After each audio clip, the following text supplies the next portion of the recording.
బ్రహ్మర్షి పితామహ పత్రిజీ బ్రహ్మర్షి పితామహ పత్రిజీ బ్రహ్మర్షి పితామహ పత్రిజీ. పిఎంసి ప్రేక్షక దేవుళ్ళందరికీ కూడా నమస్కారాలు తెలియజేసుకుంటున్నాను. నేను మన పిఎంసి ఛానల్లో అనేక రకాలైనటువంటి శీర్షికలు ఉన్నాయి. వాటిల్లో పత్రిజతో నా ప్రయాణం అనేటటువంటిది ఒక అద్భుతమైనటువంటి శీర్షిక. ఈ శీర్షికలో మనం ఇప్పటికే ఎంతోమంది మాస్టర్ దగ్గర నుంచి అనేక రకాలుగా వాళ్ళ యొక్క జీవిత ధ్యేయం ఏ విధంగా పత్రికారికి అనుగుణంగా నడుస్తుందనేది మనం తెలుసుకుంటున్నాం. పత్రికారి లక్ష్యం ధ్యాన జగత్తు, శాఖాహార జగత్తు ఎట్లయితే ఉన్నాయో అట్లాగే వీరు కూడా అసలు ఎందుకు పత్రికారి దగ్గర గురించి ఆకర్షింపబడ్డారు, వాళ్ళ జీవితంలో స్పిరిచువాలిటీ సరైనటువంటి ఆధ్యాత్మికత ఎట్లా తెలుసుకోగలిగారు అనే విషయాన్ని మనం ఇప్పటికే ఎంతోమంది మాస్టర్ ద్వారా తెలుసుకున్నాం. అట్లా ఈ రోజు మన ముందుకి సిద్ధిరాజు గారు అనే మాస్టర్ గారు మనకు వచ్చారు. మీరు మరి వారు ఎక్కడ పుట్టారు, ఎలా పెరిగారు, ఏం చదువుకున్నారు, వృత్తిరీత్యా ఎలా ఉన్నప్పటికీ కూడా పత్రిజతో కలవటంలో ఆయన వచ్చినటువంటి మార్పు ఏమిటి, ఈ విషయాలన్నీ కూడా మనం సిద్ధిరాజు గారి ద్వారా తెలుసుకుందాం. థ్యాంక్ యూ సిద్ధిరాజు గారు. Thank you. చెప్పండి సార్, మీ నేటివ్ ఎక్కడ, మీరు ఏమిటి? నా నేటివ్ ప్లేస్ వచ్చి వరంగల్ దగ్గర జనగామ ఉంటుందండి. వరంగల్ దగ్గర జనగామ ఆ పక్కనే విలేజ్. అయితే వృత్తి విద్య ఇక్కడ సింగరేణిలోనే ఎంప్లాయ్ కనుక నేను సెటిల్ అయ్యాను. Okay okay. సెటిల్ అయ్యి ఇక్కడ సింగరేణి జాబ్ చేస్తూ ఉన్నాను. ఓకే. చిన్నప్పటి నుంచి మీకు ఆధ్యాత్మికత వైపు ఏమైనా అభిరుచులు ఉన్నాయా లేదంటే? ఉంది, చెప్పండి. అవగాహన ఉంది. ఏంటంటే చాలా మటుకు ఏంటంటే ఆధ్యాత్మికంగా నేను కొన్ని బుక్స్ రిఫర్ చేసేవాడిని. స్పిరిచువల్ బుక్స్, ఆధ్యాత్మిక బుక్స్ అనేది చదివే అలవాటు నాకు ఉంది. ఓకే. దాని ద్వారా నేను అలా చదువుతూ పోతే ఏంటిది అసలు, ఏంటిది ఆధ్యాత్మికం అంటే ఏంది, దైవం అంటే ఏంది, ఇవన్నీ ఆలోచనలు నాకు వచ్చేది చిన్నప్పటి నుంచి వెళ్ళి. అసలు మానవుడు ఎందుకు ఎలా ఉన్నాడు, జంతువులకు మానవులకి అసలు ఏంటి, చనిపోవడాలు బతకడాలు, ఈ మతాలు, ఈ 4-5 రకాల మతాలు ఏంటి, ఈ దేవుడు ఇన్ని రకాలుగా ఉన్నారా, అసలు ఒక్కడే ఉన్నాడా, అసలు ఏంది అనేది ఒక నాకు చిన్నప్పటి నుంచి అది నాకు మెదిలేది. దాని వేళ నేను చర్చ చేస్తూ వచ్చేవాడిని యాక్చువల్గా. తర్వాత ఎప్పుడు నేను సార్కు కనెక్ట్ అయ్యానంటే 2017లో మా మిస్సెస్ బాడీ వేకడం చేయడం జరిగింది. అంటే ఈ బాడీ వేకడం చేయడం ముందు ఒక చాలా అంటే మాకు బ్రెయిన్ ట్యూమరు, క్యాన్సర్ అనమాట ఆవిడకి క్యాన్సర్ ఉంది. అయితే చాలా హాస్పిటల్ కూడా తిప్పుతూ ఉండగా ఏంటంటే గతంలో ఒకసారి మ్యాగజైన్లో చదివాను. ఏంటంటే ఈ పిరమిడ్ గురించి నేను మ్యాగజైన్ వండర్ వరల్డ్లో చదివాను. చదివితే అందులో ఉన్న ఒక ఈ తలనొప్పి నుంచి క్యాన్సర్ వరకు తగ్గుతుంది అని ఆ కాన్సెప్ట్ చదివాను. అప్పుడు ఆ క్యాప్ తీసుకొచ్చాను చూశాను, కానీ దాన్ని నేను ఎక్కువ చేయలేదు అప్పట్లో. తర్వాత ఏంటంటే నేను గోదావరికల్లిలోనే తిరుపతి మాస్టర్ అని వాళ్ళు పిరమిడ్ కట్టుకున్నారు. ఒక బోర్డు కనిపించింది నాకు. అంటే వెళ్తుంటే చూశాను పిరమిడ్ అని. సడన్ నాకు స్ట్రైక్ అయింది పిరమిడ్ గురించి.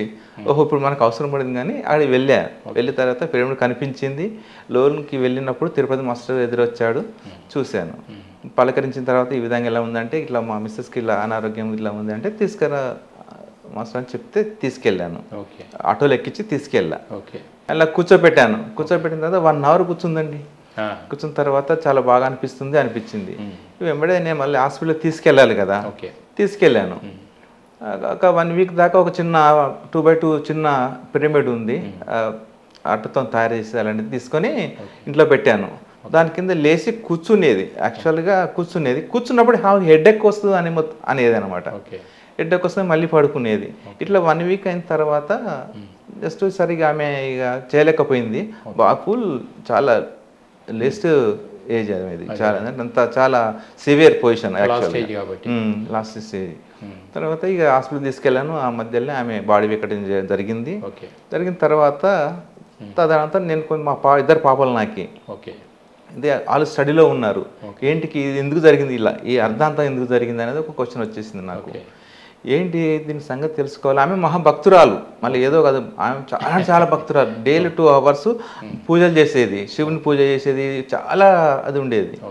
ఎంత భక్తురాలు ఉంది, ఎందుకు జరుగుతుంది ఇలా అనే ఉద్దేశంతో నేను నాలో మెదడు పెట్టింది. ఇక గతంలో ఉండే నాకు స్పిరిచువల్కు ఏంది అనేది అది అటాచ్ అయ్యి ఇక అదే మధ్యలో ఒకసారి బజార్కి వెళ్ళినప్పుడు తిరుపతి మాస్టర్ మళ్ళీ కలిసి ఒకసారి రానటి సంగతి మళ్ళీ వస్తలేమంటే అక్కడికి ప్రశాంతంగా ఉంటుంది, కొంచెం మర్చిపోయినట్టు ఉంటుంది అని జస్ట్ జనరల్గా చెప్పాడు. నాకు కూడా అనిపించింది అప్పుడు నాకు. అంటే అప్పుడు మందు కూడా తాగేదండి. ఎందుకంటే ఆ బాధతో సరే వెళ్దామని వెళ్ళాను. ఓకే. అట్లా రోజు సాయంత్రం అలా పోవడం జరిగింది. జరిగిన చేస్తుంటే ఆటోమేటిక్గా నాకు లోపల ఏదో రకమైన చేంజ్ కనబడుతుంది. నాకు ఆ దుఃఖం అనేది నాకు దూరం అవుతుంది. ఒకటి కూర్చుంటుండే ఆ బుక్స్ కూడా రిఫర్ చేస్తున్నాక ఆ గతంలో అలవాటు ఉంది కదా, ఆ బుక్స్ చాలా అద్భుతమైన బుక్స్. నాకు ఏదైతే నాకు కావాలనుకున్నానో అక్కడ నాకు ఆ బుక్స్ దొరకడం జరిగింది. అయితే ఏదో బాగా దొరికిందని అలా నేను బుక్స్ రిఫర్ చేయడం కంటిన్యూగా అవుతుంది. ధ్యానం చేయడం, సాధన చేయడం, ఇలా నా ప్రయాణం చేస్తూ వచ్చాను. ఇక నాకున్న జ్ఞానంతో బోధించడం కూడా చేస్తున్నాను. మీరు ఎంతసేపు చేసేవాళ్ళు ధ్యానం? మీరు 1 అవర్ చేసేవాడిని. 1 అవర్ చేసేవాడిని. ఆ 1 అవర్లో ఎట్లా ఫీల్ అవుతున్నారు మీరు? అంటే ఇంకేమన్నా చాలా అద్భుతంగా ఫీల్ అంటే నాకు కూర్చున్న అనుభవం ఎలా ఉండదంటే, చాలాసార్లు అనుభవాలు ఉన్నాయి కానీ ఒకటి చెప్తాను. నేను కూర్చున్న తర్వాత ఏంటంటే జస్ట్ డీప్గా వెళ్ళిన తర్వాత నేను ఒక గోల్ మన చందమామలాగా ఒక బాల్ లాగా అది కాంతివంతంగా ఉన్నాను నేను అప్పుడు. అది చాలా అద్భుతమైన ఎక్స్పీరియన్స్ అండి. అది చెప్పాలంటే ఆ బాల్ లాగానే ఉంటాను, అది కాంతివంతంగా అయి ఉన్నాను అప్పుడు. అది నేనే ఉన్నాను, సృష్టిలో ఏది లేదన్నమాట. కాసేపు బ్లాస్ట్ అయిపోయింది అది. ఆ బ్లాస్ట్ అయిపోయి ఆ శకలం అనేది వచ్చేయడంతో నేను ఎలుకొరకు వచ్చాను. చాలా విపరీత ఆనందం. అది ఒక మనిషితో వచ్చే ఆనందం కాదు, ఒక వస్తువుతో వచ్చే ఆనందం కాదు, అది ఎక్కడి నుంచి వస్తుందో నాకేం తెలియకపోయే ఆనందం. అలాంటి జరిగినాయి. అబ్బా ఇందులో ఇంకా ఉంది, ఏదో ఉందని అలా బుక్స్ చదువుతూ ధ్యానం చేస్తూ నలుగురు చెప్పుతూ వెళ్ళామని. ఇప్పుడు ఏ సంవత్సరం మీకు పరిచయం అయింది ధ్యాన పరిచయం? ధ్యాన పరిచయం 2017లో అయింది. 2017లో అయింది. ఎక్కువ నేను కనెక్ట్ అయిందంటే 2018లో అయ్యాను. ఓకే. 2018 నుంచి రెగ్యులర్ చేస్తున్నారు? రెగ్యులర్గా ధ్యానం చేస్తున్నాను. ఓకే. తర్వాత పత్రికని మీరు కలవటం ఎప్పుడు కలిశారు? సార్ మంచిర్యాలకు వచ్చాడండి. మంచిర్యాలకు వచ్చినప్పుడు ఇట్లా వస్తే అక్కడికి వెళ్ళాను. పిరమిడ్ సంఘమిత్ర పిరమిడ్ ఓపెనింగ్ అప్పుడు అక్కడికి వెళ్ళాను. సెకండ్ ఇచ్చారు, చూశాను. ఒక సార్లో ఏదో వైబ్రేషన్స్ నాకు వచ్చినట్టు అనిపించింది. చాలా ఏంటి అని ఇక అదొక రకమైన ఫీల్. అది చెప్పడానికి ఒక అనుభూతి చెందడంలోనే ఉంటుంది. అది చెప్పడానికి రాదు. అది అంటే ధ్యానంలోనే మీకు ఆ బెనిఫిట్ కనపడింది కాబట్టి ఆ ధ్యానం చెప్పినట్టు గురువు దగ్గరికి వెళ్ళేసరికి ఒక పాజిటివ్, బట్ ఆ వైబ్రేషన్ బాగా ఫీల్ అయ్యారు మీరు. రైట్ అన్న. ఇంకా తర్వాత బుక్స్, మరి అన్ని బుక్స్ చెప్పారు కదా సారు, ఏమేమి బుక్స్ చదువుతున్నారు? దాదాపుగా సారు ఏదైతే ప్రజెంట్ చేసిన బుక్స్ అన్నీ చదువుతాను నేను. ఉత్తరగీత కానీ అష్టావక్ర చాలా ఏదైతే ప్రతి బుక్ సారు చదువు అంటాడు. అది పక్క తనకేందంటే తనకి నచ్చిందో చూసినట్టే ఇది బుక్ చదవండిరా అంటాడు. అది బాగా నచ్చింది. ఒక సార్ దగ్గర ఏంటంటే నాకు బాగా నచ్చింది, నేను దాదాపుగా గతంలో ప్రతి ట్రస్ట్ స్టడీ చేశాను. ట్రస్ట్స్ ఉంటాయండి, ఆధ్యాత్మిక స్పిరిచువల్స్ ఉంటాయి కదా, ఆర్గనైజేషన్స్ ఉంటాయి కదా, గురువు అలాంటి అవన్నీ దాదాపుగా చూశాను. కానీ అక్కడ జరిగేది ఏంటంటే వాళ్ళు చెప్పిందే ఆ బౌండరీలోనే ఉండాలి. అదే బట్ట అవన్నీ ఒక డ్రెస్ కోడ్ అనేది ఒకటి, ఈ సిస్టమే ఉండాలి, సిస్టమ్ దాటిపోకూడదు అని ఒక బౌండరీ గీసి అందులోనే చెప్పేవారు. కానీ సార్ దగ్గర అది అనిపించలేదు నాకు. మళ్ళా గురువా ఆయన గురువు అని చెప్పాడు, శ్వాసే మీ గురువు అని చెప్తాడు. కానీ అది ఏంటంటే స్వేచ్ఛ ఉంది. ఇప్పుడు సృష్టి ఎంత విశాలంగా ఉంటుందో తన స్వేచ్ఛ కూడా అంత ఇవ్వగలుగుతాడు ఆయన. అంత అద్భుతంగా ఇచ్చాడు అక్కడ, ఒక ఇన్స్ట్రక్షన్స్ లేకుండా. కానీ ప్రతి గురువు దగ్గర ప్రతి మనిషితోని ప్రతి వస్తువుతోని ఒక అనుభవం ఉంటుంది, దాని నుంచి నేర్చుకోవచ్చు అని చెప్తాడు. చాలా అద్భుతంగా నేను సార్ చెప్పాడు యుగ పురుషుడు సార్. యుగ పురుషుడు, నేను అదే చూస్తాను, యుగ పురుషుడు. తనకు ఎంత స్వేచ్ఛ ఇస్తుంది. మళ్ళీ ఏంటంటే కొంత మాస్టర్స్ గురువులు కానీ టచ్ కాకుండా ఉంటారు, తనని టచ్ చేయాలనుకుంటా ఏదో రకమైన చేయగలుగుతారు. ఆ సారులో అలా లేదు. ప్రతి గుడిసె కాడికి వెళ్ళి ఫ్రెండ్లీగా ఉంటాడు, నీలమైన పడుకుంటాడు. చాలా అద్భుతంగా ఆయన అనుకరణ అతను అనుభవించి చెప్తుంటాడు. అంటే ఆయన జీవిత విధానం ఎక్కువ అట్రాక్ట్ అయింది. అది అట్లాగింది, బాగుంది ఒకటి. ఇక అందులో చాలా తన ఇచ్చిన నాలెడ్జ్ ఏంటి, మల్టీ నాలెడ్జ్. ఒకటి ఇదే చెయ్యి అదే చేయనడు. ప్రతి ఒక్క మాస్టర్ గతంలో వాళ్ళ యోగులది కానీ వాళ్ళ ప్రతి కాన్సెప్ట్ని తీసుకొచ్చి ఎట్లా అంటే అది ఒక అరటిపండు ఒలిసి పెడితే పసిపిల్లగాని తినబెడతాడు. అంత అద్భుతంగా ఉంటుంది. మళ్ళీ అది అర్థం ఎలా ఉంటుంది అంటే అంతరార్థాన్ని తీసుకెళ్తాడు. మళ్ళీ ఏదో అర్థం ఉండదు, అంతరార్థం డీప్గా తీసుకెళ్తాడు. ఆ డీప్నెస్లో అసలు సత్యం అక్కడే ఉంటుంది సార్. అక్కడ తీసుకెళ్తాడు మళ్ళీ. అది ఎట్లా జస్ట్ అంతే సింపులైజ్గా చేసి తీసుకెళ్తాడు. బాగుంది. చాలా అద్భుతం సార్ అది. సార్ అంటే అది నిజంగా సహజంగా ఏంటంటే గ్రంథాలన్నీ ఎక్కువగా గ్రాంధికంగా ఏ ఉంటాయి. ఇది గ్రాంధికం కాకుండా అతి సహజంగా సరళమైన భాష. అంత సరళమైన భాష అవటం వల్ల ప్రతి పామరుడికి కూడా అర్థమయ్యే పరిస్థితిలో ఉంటుంది. బాగుంది. అట్లా మరి మీ ఆహార అలవాట్లు ఎలా ఉంటాయి చిన్నప్పటి? ఆహారం నాకు అప్పుడు ధ్యానం చేస్తుంటుంది ఏంటంటే చిన్నప్పుడు నేను అన్ని తినేవి అన్ని తాగాను సార్. ఓకే. టోటల్గా అంటే నేను తినంటుంది లేదు, అన్ని తిన్నాను. కాకపోతే ఏదైతే రాగానే సార్ ఈ వెజిటేరియన్ నాన్ వెజిటేరియన్ డిఫరెంట్ అనే తెలుసుకోగలిగాను. ఓకే. ఓహో ఇది ఇంత ఉందా దీని అర్థం అనేది. రెండు కాన్సెప్ట్ చెప్తాడు. ఇది మనకు దానికి తేడా ఉన్నాయి తెలుసు కదా మన దాదాపుగా. మనకు జీవికి మన మాంసాహారికి శాకాహారికి తేడా ప్రకృతి పరంగా ఏ విధంగా తేడా ఉన్నది అని నేను తెలుసుకున్న తర్వాత అవి అవాయిడ్ చేశాను సార్ నేను. బాగుంది. అంటే ఎప్పటికీ సార్తో కలిసాక 2015 నుంచి పరిచయం అయింది కదా. కలిసిన తర్వాతనే ఇక నాకు ఇలా ఇక ప్రతిదీ సార్ ప్రతి మెసేజ్ నేను తీసుకోగలుగుతాను. అలా అంతరార్థం ప్రతిదీ నేను సెర్చ్ చేశాను. సార్ను కూడా ఒకసారి సెర్చ్ చేశాను, కానీ చాలా అద్భుతంగా డీప్గా తీసుకెళ్ళి చెప్పేస్తాడు చిన్న సింపుల్గా. ఓకే. మరి సైంటిఫిక్గా ఉంటుంది సార్ అది. కరెక్ట్. సైంటిఫిక్గా ఉంటుంది అది. మళ్ళీ ఏదో పుక్కటి పునామని చెప్పినట్టు అది నమ్ము ఇది నమ్మని ఉండదు. నీ అనుభవమే జ్ఞానం అన్నాడు అక్కడ. మళ్ళీ కరెక్ట్. అది నువ్వు ఏదైతే అనుభవిస్తావో అదే జ్ఞానం. ఏదో పుస్తక జ్ఞానం కాదు, చెప్పేది కాదు. అది పుస్తక జ్ఞానం ఏంది, అది అనుభవం ఉండదు. అది అవునా కాదో తెలియదు. ఇది అనుభవం ఏంటంటే సత్యం అనుభవించి చెప్తుంటాడు కనుక అది ప్యూరిటీగా ఉంటుంది. అనుభవంలో అన్నీ వస్తుంటాయి. బాగుంది పరిస్థితి. ఆహారం పూర్తి శాకాహారిగా మారి ఫుల్ శాకాహారి సార్. రైట్. ఇప్పుడు మీరు మెంటల్గా ఎట్లా ఫీల్ అవుతారు? ఇప్పుడు మెంటల్ నేను భార్య చనిపోయిన పరిస్థితుల్లో కొంత దుఃఖానికి కారణం అవటం. అదే సార్ ఏంటంటే ఆ సిచ్యువేషన్లో నేను తాగుతూ ఏడుస్తూ ఇంటికి వచ్చి డ్యూటీ పోయి రాగానే చేసేవాడిని. అంత మెమరీస్ తీసుకొని ఏదైతే నేను ఈ జ్ఞానం పొంది అనుభవం వస్తూ ఉంటే ఆనందమే ఉంది సార్. ఆనందమే ఉంది. అసలు దుఃఖం అంటే నాకు ఏముండదు. ఏ సమస్య వచ్చినా కూడా దాని మూలానికి వెళ్తా. సార్ చెప్పాడు కదా అది ఎక్కడి నుంచి వచ్చింది, ఎందుకు వచ్చింది, దాని కారణం ఏంది, ఆ మూలానికి వెళ్తా తెలుసుకుంటాను నేను. అది అంటే మీరు దుఃఖపడటానికి అజ్ఞానం కారణమైన అర్థమైందా? ఎస్, అది పక్క సార్. అది అజ్ఞానం అని ఇప్పుడు నేను ఇప్పుడు ఆనందంగా ఉండటానికి ఇది జ్ఞానం అని ఆ ట్రాన్స్ఫర్మేషన్ జరగటానికి ఏ విధంగా మీలో జరిగింది వివరంగా చెప్పండి. అంటే నేను అజ్ఞానం నుంచి జ్ఞానంలో కన్వర్ట్ కావడానికి ఏంటంటే అక్కడ మనకు జ్ఞానం ఉండదు, తెలియకపోవడం ఏంటంటే మనం దాన్ని పట్టుకొని అందులోనే బందీ అయి ఉంటాము. ఏ సమస్య వచ్చినా పట్టుకొని వెళ్ళాడతాము. అది ఎందుకు వచ్చింది, దేనివల్ల, ఎక్కడి నుండి వచ్చింది ఆ సమస్య, ఆ దుఃఖము అనేది తెలియదు అక్కడ. ఇక్కడికి వచ్చేసరికి ఏమవుతుందంటే ఆ బాధ కానీ సమస్య కానీ ఏదైనా కానీ ఎక్కడి నుండి వచ్చేదని తెలిసిపోతుంది. అది ఎక్కడి నుండి వస్తుంది, ఎందుకు వస్తుంది అనేది ఇక్కడ తెలియబడుతుంది. తెలిసిన తర్వాత మనకు బాధ ఉండదు సార్. అంటే నా నుంచే వచ్చినట్టు అనుకుంటాం. ఆడ ఎక్కడ కాదు, నా నుండే వచ్చింది, ఎందుకు బాధపడ, నేను చేసుకుందే కదా అనేది ఇక్కడ అర్థమైపోతుంది. అంటే జీవితంలో మరి భార్య అనేది పోయింది కదా మీకు. భార్య వెళ్ళిపోవటం వల్ల కదా దుఃఖం వచ్చింది. భార్య ఉన్నంత వరకు ఆనందంగా ఉన్నాను. భార్య వెళ్ళిపోవటం వల్ల దుఃఖమైంది. అంటే ఆ లోటు దుఃఖానికి దారి తీసింది. లోటు చేయడం వల్ల అంటే అజ్ఞానపరంగా ఉండటం వల్ల లోటు వచ్చింది. లోటు దుఃఖానికి దారి తీసింది కదా. ఇప్పుడు లోటు భర్తీ అయిందా? అయిపోయింది. జ్ఞానం అనేది తెలిసిపోయింది. కానీ దుఃఖం లేదు. ఆమె ఏంది, ఒక సోల్, నేను ఒక సోల్. ఓకే. అది తత్వం. అది ఫిజికల్ నేనంటే ఇది శరీరం కాదు కదా ఓకే అనేది తెలిసిపోయింది ఇక్కడ. ఆత్మస్థితిలో ఆత్మ అనేది మనకు తెలిసిపోయింది. ఆత్మ పదార్థం అనేది మనకు తెలిసిపోయింది ఇక్కడ. అది ఎందుకు వచ్చి జరిగింది అనేది మనకు గత యొక్క కర్మల ఉద్దేశంతో వచ్చినాయి ఇవి.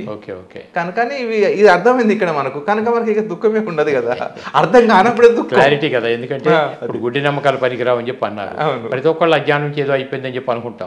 కానీ మీకు అనుభవం కదా. అనుభవం. భార్య పోయినప్పుడు ఉన్నదంతా నాదే ఫీల్ అయ్యేవాడు. అది నా భార్య పోయింది అని. అది దుఃఖాన్ని దారి చేసింది. అంతే.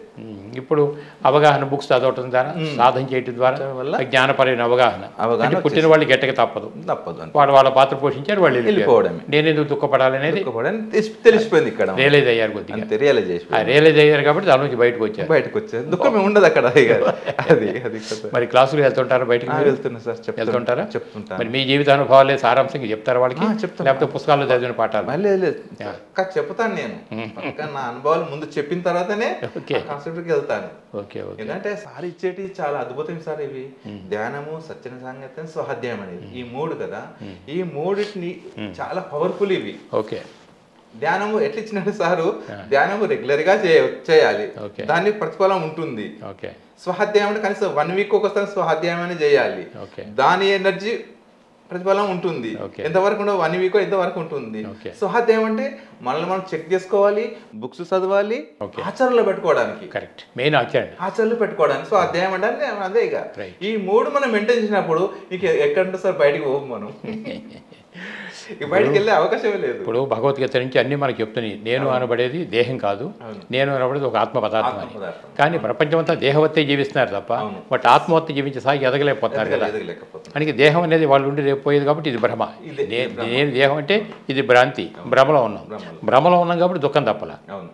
ఈ ట్రాన్స్ఫర్మేషన్ ఎప్పుడైతే జరిగిపోయిందో నేను ఒక ఆత్మ పదార్థాన్ని అనుభూతి చెందినప్పుడు అప్పుడు ఇది అది మీరు రియలైజ్ అవ్వటం కానీ అవుతుంది.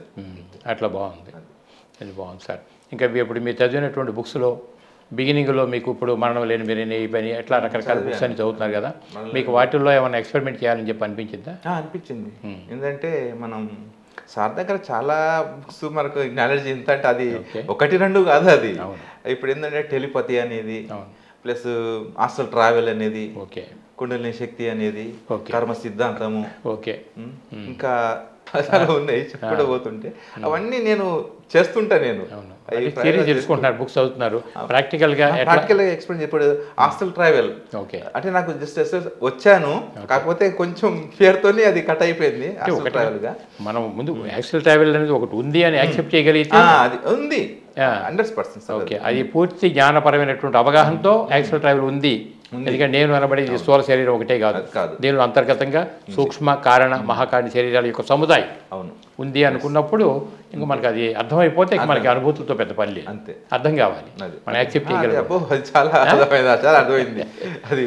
ఓకే, ప్రతి దాదాపు నేను ఎక్స్పెరిమెంట్ చేస్తా సార్. అది ఏంటంటే సార్ అనేది ఏంటంటే అనుభవం జ్ఞానం అన్నాడు అతను. ఏదో కనుక అనుభవం తీసుకోవాలి మనం అన్నప్పుడే నేను దానికి ప్రయోగం చేస్తుంటా. నేను ఆటోమేటిక్గా నాకు అవగాహన వచ్చేస్తుంటుంది అక్కడ. ఇప్పుడు అసలు దాని తోడు ధ్యానం అనేటటువంటి పదమే ఒక సాంస్కృతిక పదాల యొక్క కలయిక. అది తెలుగు పదం కాదు. ది ప్లస్ యానము అంతే. ది అంటేనే సూక్ష్మ శరీర సముదాయం.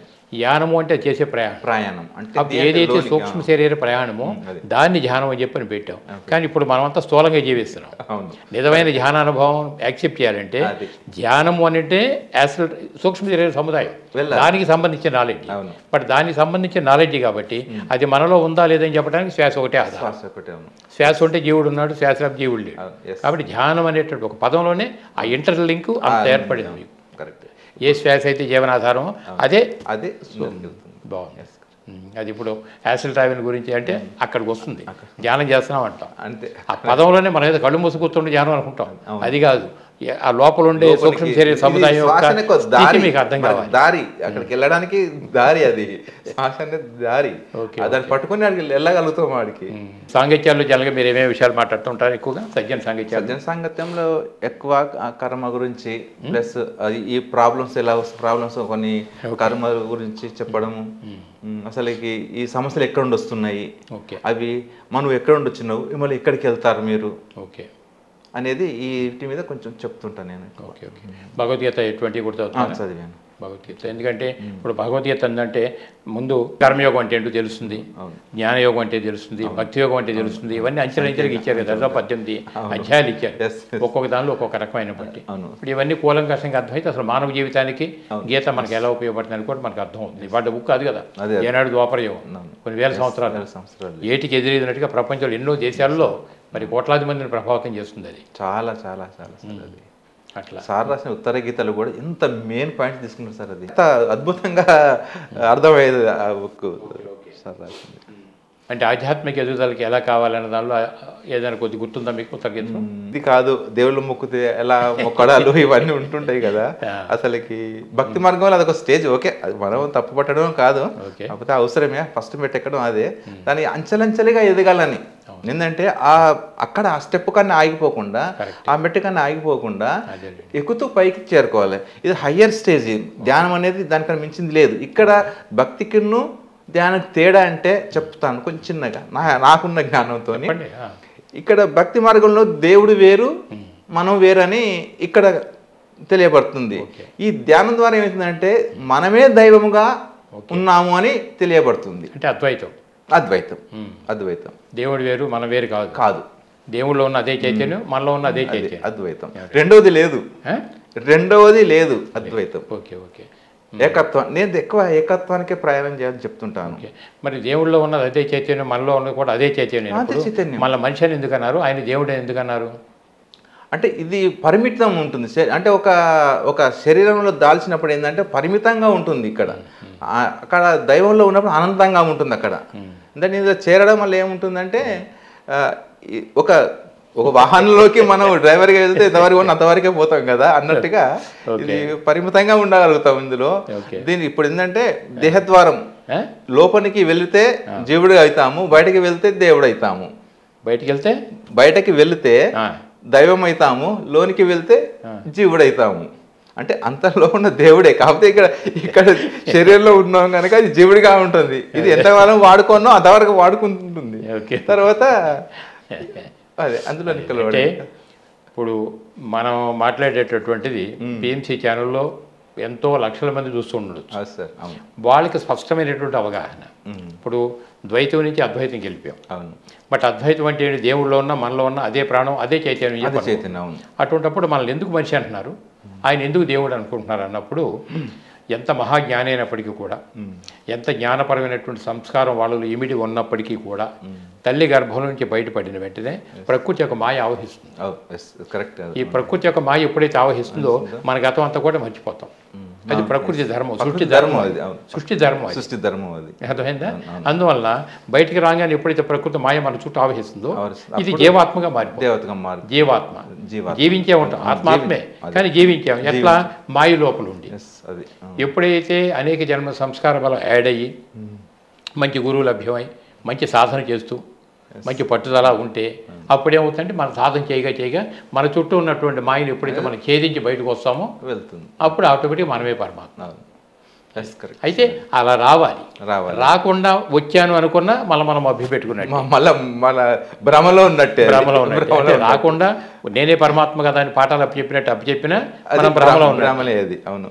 నిజంగా వచ్చినా ఇంకా నేను మాయలోనే ఉన్నానేమో అనుకుంటే అది మళ్ళీ ఇన్ఫీరియారిటీ, అంటే ఆత్మీయోన్నత భావాలు దారి చేస్తాయి. ఎటు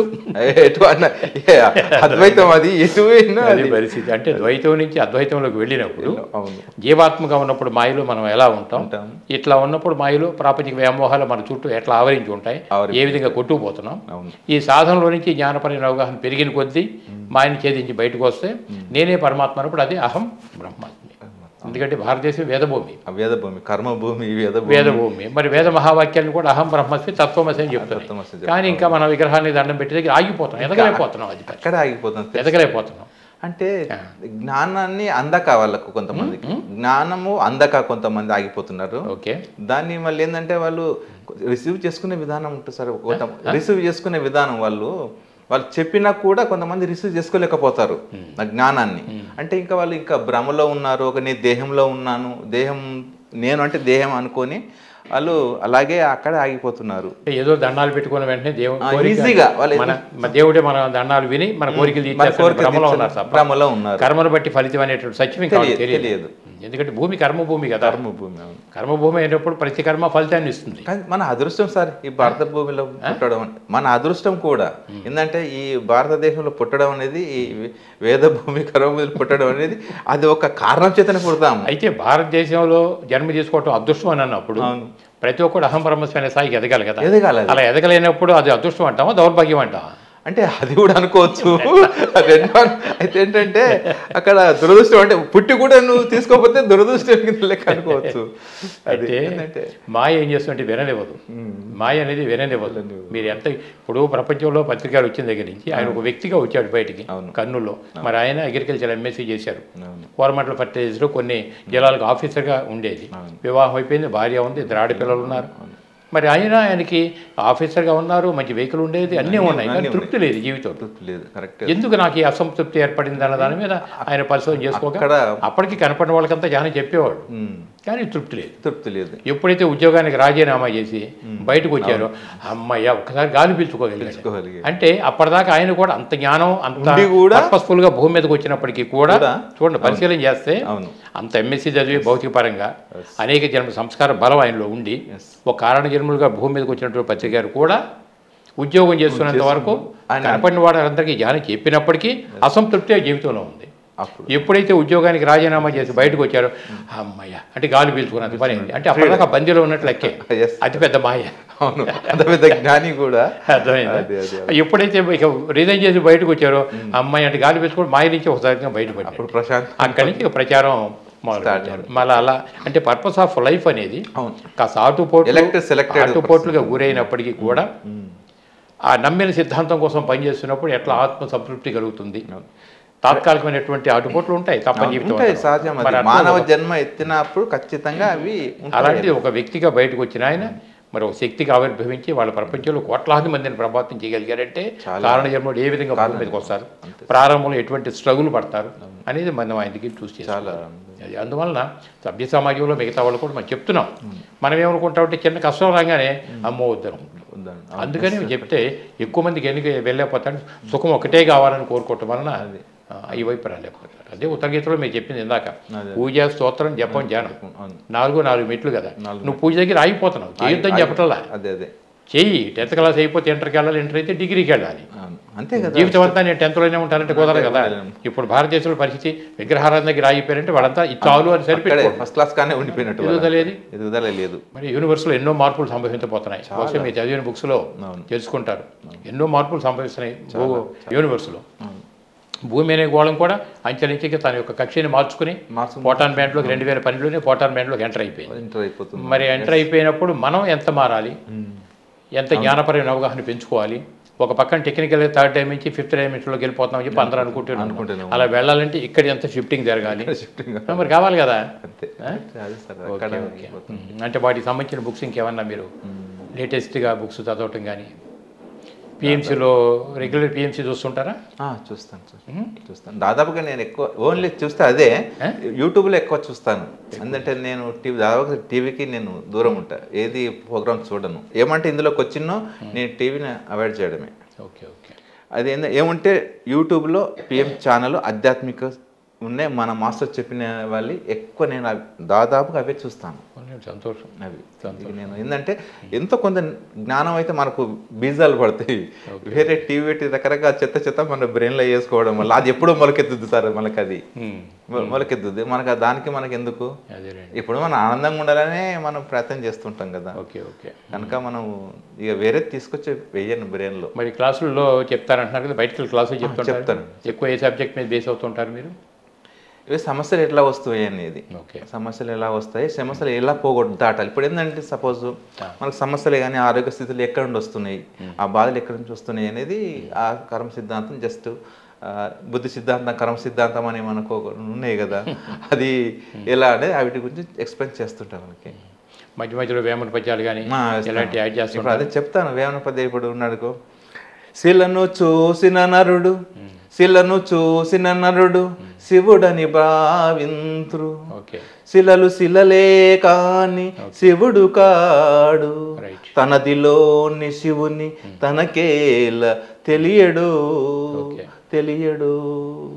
అంటే భక్తి వాళ్ళు ఆడ శిలనే కానీ ఆడ శివుడని భ్రమించి కోరికలు తీసుకుంటున్నారు. కానీ అసలు శివుడు అనేది ఎక్కడున్నది వాళ్ళకి తెలియలేక లోనే ఉన్నాడు, కానీ దాన్ని గ్రహించలేకపోతున్నారు. కోరికలు తీర్చుకోవట్లా, తీరతనే భ్రమపడుతున్నారు. దండాలు పెట్టుకోవటం వెంటనే అద్భుతంగా, దండం పెట్టుకున్నంతలోనే కోరికలు తీరటం వాస్తవం అయితే సింపుల్ గా ఈ తల వెంట్రుకలు ఇవ్వడు, టెంకాయ కొట్టితే వాళ్ళ కోట్లు రావాలి, ఇక్కడే వాళ్ళ కోరికలు భ్రమలో. కరెక్ట్. ఎందుకంటే గుళ్ళోకి వెళ్ళిపోయి దండం పెట్టిన వెంటనే కోరికలు తీరటం యథార్థమైతే ప్రపంచంలో ఇన్ని ఆకలి చావులు ఉండవు కదా. ఎంతమంది ఆకలి ప్రపంచవ్యాప్తంగా చూస్తే ఎంతమంది ఆకలి చావులు చనిపోతున్నారు, చాలా ఎంతమంది దరిద్రంలో బాధపడుతున్నారు. చాలా. కాబట్టి కోరిక తీరిన వాడేమో దండం పెట్టడం వల్లే కోరిక తీరుతున్నాయనే భ్రమలో ఉంటాడు. తీరిన వాడేమో ఏం చేస్తాం, నా కర్మ ఎట్లా ఉందని ఏడుస్తూ ఉంటాడు. అది ఇదే భ్రమే, అదే భ్రమ, అది రెండు భ్రమలే. అర్థమైందా? ఇప్పుడు సత్యం వైపు మనం వెళ్ళలేకపోతున్నారు. సత్యం తెలుసుకుంటే కదా. అంటే యథార్థంలో రావట్ల, వాస్తవికతలో రావట్లేదు. ఆ భ్రమల్లో ఉన్నంత వరకు ఆ దుఃఖం తప్పదు, ఆ బంధం తప్పదు పరిస్థితి. ఓకే, బాగున్నాయి. వేమన పద్యాలు ఇంకేమైనా నచ్చుతుంది మీకు అద్వైతంలో ఉన్నప్పుడు? ఓకే. బ్రహ్మం మనకు వేరే పరదేశమున లేదు, బ్రహ్మం మనకి తానే బట్టబయలు, తన్ను తానెరిగిన తానిపో బ్రహ్మంపు, విశ్వదాభిరామ అంటే తన్ను తాను ఎరుగుతున్నప్పుడు తాను నేను అనబడేది ఏమిటి దేహం కాదు ఆత్మ పదార్థం అనేటటువంటి అనుభవం ఎప్పుడైతే కలుగుతుందో తన్ను తాను ఎరిగిన తానిప్పో బ్రహ్మం వాడే బ్రహ్మం అంతే. ఇంకా బ్రహ్మ మనకి వేరే పరదేశం లేదు. ఎక్కడుంది? తిరుపతిలో ఉందా, కాశీలో ఉందా, మక్కాలో ఉందా, ఎక్కడుంది? అది అంటే భ్రమలేనా? అన్ని భౌతిక ప్రపంచంలో ఎక్కడ జరిగినా సత్యం అనేది అనుభూతి చెందడం అసంభవం. అందుకనే 3 ముక్కలు తేల్చెప్పాడు. బ్రహ్మం అనగా వేరే పరదేశమునలే, బ్రహ్మం మనకి తానే బట్టపై అంతర్గతంగా ఏదైనా తానే బట్టపై తన్ను తాను ఎరిగిన నేను అనబడేది ఒక ఆత్మ పదార్థం అంటే తన్ను తాను ఎరిగితే తానిపో బ్రహ్మ అతనే బ్రహ్మం అయి ఉన్నాడు. నిజంగా 3 ముక్కల్లో ఎంత జ్ఞానాన్ని అందించాడు. అద్భుతం అంటే అద్భుతం. చాలా విధాలుగా చెప్పాడు సార్. వేమన కూడా ఎన్ని రకాలుగా అంటే అన్ని రకాలుగా చెప్పాడు. కాకపోతే జీవితంలో ప్రతి వ్యక్తి ఏం కావాలంటే పట్టు పట్టరాదు, పట్టి విడవరాదు, పట్టు పట్టలేని బీగ పట్టేవాళ్ళను. రైట్. పట్టి విడుతుంటే కంటే పడితే మేలు. కాబట్టి ఆధ్యాత్మికలో ఎదగాలంటే ఎవరైనా ఆ పట్టు పట్టాలి. నేను కూడా ఆత్మానుభూతి పొందాలంటే మంచి సాధన కావాలి, మంచి స్వాధ్యాయంలో చక్కని బుక్స్ చదవాలి. ఈ చదివినటువంటి దానిలో చక్కగా అర్థవంతంగా మరి అర్థం చేసుకునే స్థాయి చేసుకోవాలి. అది మంచి ఆహార విషయాల్లో మార్పులు కానీ మరి ఇవన్నీ కావాలంటే కొంచెం పట్టుదల కావాలి కదా. వ్యాపారంలో కావాలి, డబ్బులు సంపాదించడం పట్టుదల ఉంటుంది. దేనికైనా పట్టుదల లేని మన ఫలితం రాస్తారు. కరెక్టే. మరి అది ఫలితం రాదు. అంటే ఇప్పుడు వ్యాపారం చేసి డబ్బులు సంపాదించడానికి ఎంత పట్టుదల ఉందో ఆత్మజ్ఞానం కావాలంటే అంతకంటే ఎక్కువ పట్టుదల కావాలి. మరి ఏది కాకపోతే భ్రమ ఏదో దండాలు పెడితే కోరికలు తీరిపోవాలి. మనకి ఏంటంటే సింపుల్గా వచ్చేసరి ఏ కష్టం పడకుండా సింపుల్ కోరికలు తీరిపోవాలి మనుషులకు. అలా చేస్తున్నారు. ఇంకా మరి పత్తిసారితోటి మీరు మధ్య మధ్యలో కలుస్తున్నారు కదా, కలిసినప్పుడు ఏమైనా అనుభూతులు మీరు మాటల్లో ఏమైనా సారాంశాలు కానీ ఎట్లా? సార్తోనే నేను ఎక్కువ మాట్లాడలేదు కానీ టచ్ రెండు అంటే 2 times 3 times సార్తో నేను చేయగలపడం, చూడడం, చూసేది. ఒకసారి మంచిర్యాలనే వెళ్ళినప్పుడు చాలా ఇట్లా ఆ సూపులో ఒక పవర్ఫుల్ సూప్ కనిపించేది నాకు. బాగా చూశాడు. అంటే అంతలో నేను అనుభూతి పొందడం నాకు ఎందుకో సారు చెప్పే ఆయన కాన్సెప్ట్ సార్ ఉన్నంత అద్భుతంలో ఎక్కడ ఈ భూమండలం లేదు. అది నేను పక్కన చెప్పగలను. అందుకని యుగ పురుషుడు అన్నాను సార్ విషయంలో. ఇక తన కాన్సెప్ట్ అంటే అద్భుతమైంది. ఈ జనరేషన్ తగ్గట్టు. ఓకే. అది ఈజీగా ఈ జనరేషన్ తగ్గట్టు అన్ని విధాలుగా మళ్ళీ ఓకే నువ్వు ఏదైనా తీసుకో, ఓకే, నీకు అందులో దొరుకుద్ది. ఓకే. మరి రెగ్యులర్గా మరి ధ్యాన జగత్ మ్యాగజైన్ వస్తుంటుంది మరి మనకి పద్ధతి కాన్సెప్ట్లు దానిలో వస్తుంటాయి. అది ఎట్లా చూస్తుంటారు మీరు? ఎట్లా చదువుతారు అది? నేను చదువుతాను అవి కూడా. మరి చందాలు కట్టించే ప్రయత్నం బయట నుంచి ఎవరితో కట్టించారు? చందాలా కట్టించా, మా బంధువులలో కట్టించాను. బంధువులలో కట్టి. మరి ఇప్పుడు పిఎంసీ కూడా అందరినీ చూడమని చెప్తారా? చాలా. ఇప్పుడు నేను దాదాపుగా నా సర్కిల్లో తిరుగుతా కూడా నేను ఇట్లాగంటే ఆధ్యాత్మిక విషయాలు చెప్తుంటాను. ఒక డిఫరెంట్గా చూస్తారు మనది. దానికి మీరు చూడండి రా అని చెప్తే ఇదే చెప్తాను. ఈ ఛానల్ మీకు అందుబాటులో టీవీ లేకపోతే యూట్యూబ్ ఉంది అవైలబుల్. ఆ టెక్నాలజీ వాడుకోండి. అందులో మీకు అనుభవాలు ఉంటాయి, రకరకాల కాన్సెప్ట్లు ఉంటాయి, మాస్టర్ చెప్తుంటారు. మీరు కనీసం ఓన్లీ అబ్జర్వ్ చేయండి అంతే. నువ్వు అందులో చేయాలని చెప్పట్లేదు, అబ్జర్వ్ చేయండి, తెలుసుకోండి. అంత వాస్తవం కాదు, సైంటిఫిక్లో ఉంటుందని చెప్తాను నేను. ప్రతి విషయాన్ని సైంటిఫిక్లో ప్రూఫ్ అయి ఉన్నాయి, చూడండి అని చెప్తుంటాను. ఇప్పుడు ప్రతి సంవత్సరం డిసెంబర్లో మనకి కట్టాల్లో ధ్యాన మహాయాగాలు నడుస్తున్నాయి కదా, వస్తుంటారా మీరు? కంపల్సరీ వస్తాను. ఎన్ని రోజులు ఉంటారు అక్కడ? ఒక 2 days ఉంటాను. నేను ఎంప్లాయీని కనుక నేను సెలవులు మీకు పెట్టాలి. నేను ఎక్కువ 10 days అట్లా ఉండలేను. మిగతా వాళ్ళందరికీ చెప్పి రప్పిస్తుంటారు అక్కడ. ఎందుకంటే సామూహిక ధ్యానంలో చాలా హయ్యర్ ఎనర్జీ కూడా మనం రిసీవ్ చేసుకుంటాం. కాబట్టి అది కావాలంటే యజ్ఞాలకు వెళ్ళాలి, తప్పదు. అది చాలా మనకి. నేను 2 days ఉంటాను అక్కడ. కింగ్ ఛాంబర్లో నాన్ చేస్తాను సార్ దగ్గర. మొన్న అయితే లాస్ట్ ఇయర్ సార్ దగ్గర సామర్ దగ్గర. మీరు అంత డిప్రెషన్లో నుంచి బయటికి రావడానికి ధ్యానం ఎలా ఉపయోగపడిందో, ఆహారంలో మార్పు తెచ్చుకోవటం వలన ఆరోగ్యం ఎట్లా చక్కబడిందో, ఇప్పుడు ఈ పత్రిక ఇచ్చిన ధ్యానం పెట్టుకోవడం ద్వారా మిమ్మల్ని మీరు ఎట్లా స్వస్థతపరుచుకున్నారు, ఇదే క్లాసులో అంతా మీరు చెప్తున్నారు. So very happy. ప్రతి ఒక్కరూ పిఎంసి ఛానల్ చూడండి, అక్కడ ఉన్న జ్ఞానం తీసుకోండి, దాని ద్వారా మీరు ప్రయాణం చేయండి. ఈ ధ్యానం చేసి చూడండి. ఎవరి యొక్క ఏజ్ని బట్టి అన్ని నిమిషాలు మీరు ధ్యానం చేయండి. మీరు చేస్తూ పోండి. చేస్తూ పోతుంటే మీకు తెలుస్తుంది, మీరంటే ఏం తెలుస్తుంది. అంత జ్ఞానం అంతా ఆ పిఎంసి ఛానల్లో ఉంటుంది. ఆ టెక్నాలజీ మీరు వాడుకోండి. టీవీ చూడకపోతే యూట్యూబ్ ప్రతి ఒక్కరికి చేతిలో సెల్ ఉంటుంది. ఆ యూట్యూబ్ కొట్టి చూస్తే మీకు ప్రతి ఒక్క విషయం అందులో మీకు కనబడుతుంది. వాటిని స్టడీ చేయండి, ఎక్స్పీరియన్స్ చేయండి, నలుగురికి చెప్పండి. Right masters. ఇప్పటివరకు సిద్ధిరాజు గారి అనుభవం మీరు విన్నారు. జీవితంలో ప్రతి వ్యక్తికి ఆటుపోట్లు ఉంటాయి. ఆటుపోట్లు లేనిది అసలు జీవితమే కాదు. కాకపోతే ఏమనుకుంటామంటే వారి జీవితంలో కూడా భార్య గారు శరీర విరమణ చేసేసరికి ఆయన ఒక విధమైనటువంటి డిప్రెషన్కి వెళ్ళిపోవటం, అక్కడి నుంచి దాన్ని ఎలా సరిదిద్దుకోవాలో తెలియక దుఃఖపడటం, అక్కడి నుంచి ధ్యానం అనేటువంటి పరిచయం అవటం, ఆహార విషయంలో మార్పు తెచ్చుకుంటాం, పత్రిక ఇచ్చినటువంటి జ్ఞానాన్ని పుణికి పుచ్చుకున్న తర్వాత ఆ డిప్రెషన్ నుంచి ఏ విధంగా ఆయన బయటకు వచ్చారు, అంత ఆనందమైన జీవితంలోకి వచ్చారు. కాబట్టి నేను తెలుసుకున్న జ్ఞానం 10 మందికి పంచాలి ఈ ఉద్దేశంతో, ఎందుకంటే పంచబడింది ఎప్పుడు పెద్దపడుతుంది, అట్లా ఉన్నారు. కాబట్టి మనం కూడా చక్కగా రకరకాల భ్రమల్లో మనం ఉంటున్నాం. అటువంటి భ్రమలో నుంచి బయటకు వచ్చి ఎవరు వాస్తవికతలో వాళ్ళు ఉంటూ మనం ఆరోగ్యంగా ఆనందంగా జీవించాలి అని చెప్పంటే మరి పిఎంసి ఛానల్లో చూడక తప్పదు. ఇటువంటి గురువుల యొక్క అనుభవాలు మనం వినక తప్పదు. మరి ఇప్పటివరకు విన్నటువంటి ప్రేక్ష దేవుళ్ళందరూ కూడా నేను నమస్కారాలు చేసుకుంటూ ఇంత అద్భుతమైనటువంటి అనుభవ జ్ఞానాన్ని ఇచ్చినటువంటి సిద్ధిరాజు గారు నేను నమస్కారం చేసుకుంటున్నాను. రైట్ సార్, థ్యాంక్ యూ అండి. Thank you sir. Thank you very much.